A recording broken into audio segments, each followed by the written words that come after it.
ಅವನಲ್ಲಿ ಯಾವ ದೇವತೆಗಳು ಕೆಲಸ ಮಾಡುವುದಿಲ್ಲ.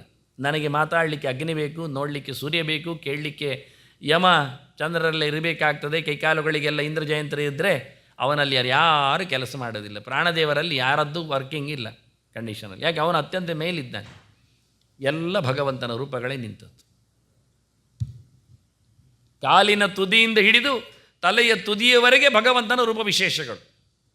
ದಶಾವತಾರಗಳು, ಚತುರ್ವಿಂಶತಿ ಮೂರ್ತಿಗಳಲ್ಲಿ ಕೆಲವರು. ಅದೂ ಅಲ್ಲದೆ ನೋಡಿ, ವ್ಯಾಸನು ಕೈಯಲ್ಲಿ, ಕಡೆಯಲ್ಲಿ ಬರೆದಿದೆ, ನಂಬರ್ ಹಾಕಿದ್ದು ಬೇರೆ ಕಡೆಯಲ್ಲಿದೆ, ಸಮಗ್ರವಾಗಿ ಒಂದು 32 ತತ್ವಗಳು, ಅಂದರೆ 32 ಭಗವಂತನ ರೂಪ ವಿಶೇಷಗಳು. ಅದರಲ್ಲಿ ಸರಸ್ವತಿ ಭಾರತೀಯರಿಗೆಲ್ಲಿ ವಾಯುತತ್ವದಲ್ಲಿ ಅದೊಂದು ವಿಶೇಷ ಏನು ಕೇಳಿದರೆ, ಬ್ರಹ್ಮನಲ್ಲಿ ಪ್ರಾಣನ ಪ್ರವೇಶ, ಪ್ರಾಣನಲ್ಲಿ ಬ್ರಹ್ಮನ ಪ್ರವೇಶ.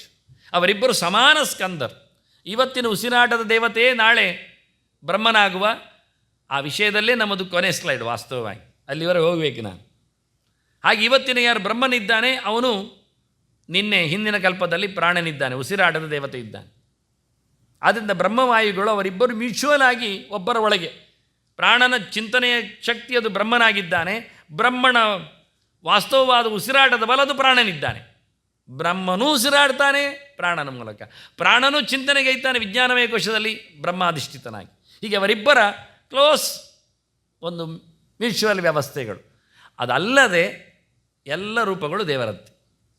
ಕಪಿಲ, ದತ್ತ, ಹಂಸ, ಕಾಲನ್ಯ ತುದಿಯಲ್ಲಿ ಹಂಸ, ಹಾರಾಟದ ಕಥೆ ಅಂದರೆ ಅಂತಹ ಒಂದು ಅರ್ಥಪೂರ್ಣವಾದಂಥ ವ್ಯವಸ್ಥೆ. ಮಹಿದಾಸ, ಅಪೂರ್ವವಾದ ರೂಪಗಳು, ಕೇಳದೆ ಉಳಿದ ರೂಪಗಳ ಜೊತೆಯಲ್ಲಿ ಪ್ರಾಣನ ಪ್ರವೇಶ, ಅದ್ಭುತವಾದ ಒಂದು ಪ್ರಾಣನ ಚಿತ್ರ.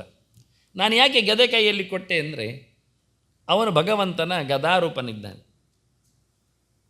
ಭಗವಂತನ ಕೈಯಲ್ಲಿ ಚಕ್ರ, ರಮೆಯ ರೂಪಗಳಾದರೆ ಶಂಖ, ಪದ್ಮ ಎಲ್ಲ ವಾಯುರು ಗದಾದಿ ರೂಪೋತ್ಸವ, ಒಂದು ಗದಾರೂಪದಲ್ಲಿ ಪ್ರಾಣನೇ ಇದ್ದಾನೆ. ಆದ್ದರಿಂದ ಪ್ರಾಣ ಅಂದರೂ ಗದೆ ಅಂದರೂ ಒಂದೇ ವಿಷಯ ದೇವರ ಕೈಯಲ್ಲಿ. ಅದಕ್ಕೋಸ್ಕರ ಗದೆ ಹಿಡಿದ ಪ್ರಾಣನ ಚಿತ್ರವನ್ನು, ಹನುಮಂತನ ಚಿತ್ರವನ್ನು ಇಟ್ಟಿದೆ.